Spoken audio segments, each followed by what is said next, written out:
এখন আমি ভাজবো ফ্রেঞ্চ ফ্রাই। রেস্টুরেন্টে যেরকম খাই, এইটা আলুটা একটু ছোটো সাইজ ছিল, তার জন্য ছোটো ছোটো হয়েছে, কিন্তু এই যে টুকরোগুলো দেখেছে মোটা মোটা ওরকম। আমি নুন জলে ভিজিয়ে রেখেছি। এই রেস্টুরেন্টে যেরকম হয় সেরকম তো বানাতে পারবো না, ঘরে যেরকম পারি সেরকম করো।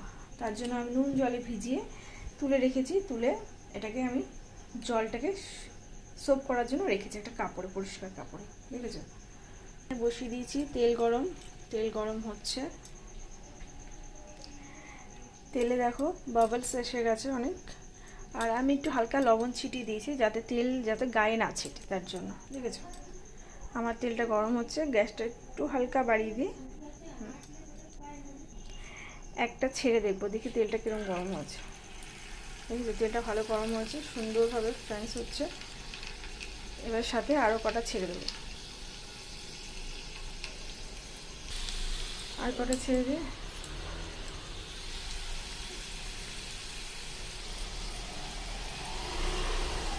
কি সুন্দর ছাকা থেকে ভাজছি।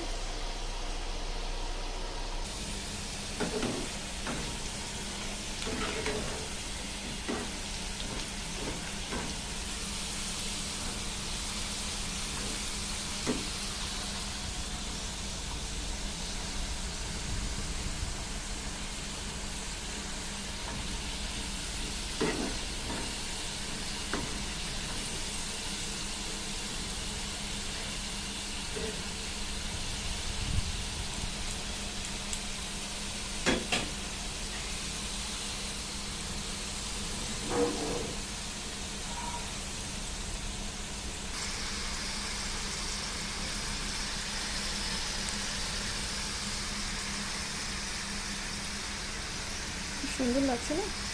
এরকম কিন্তু ক্রাঞ্চি হয়েছে দেখুন। হালকা যখন কালারটা একটু চেঞ্জ হবে তখন তুলে নেব।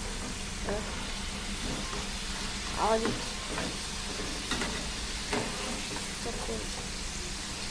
মচমচ হয়ে গেছে, আর একটু হবে তারপর নামিয়ে দেবো।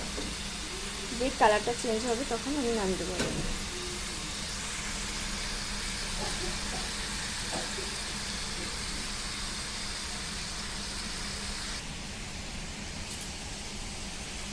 এগুলো করা প্রচুর খাটনি গরমের মধ্যে, বিশেষ করে বাইরে থেকে হাওয়া আসছে জ্বালাটা দিয়ে অপোজিটে, আর এত গরম লাগছে, তাপটা আমার গায়ে আসছে সোজা। এটা হয়ে গেলেই ফ্রেশ হয়ে খেতে বসবো। দেখো কতটা হয়েছে দেখাচ্ছি।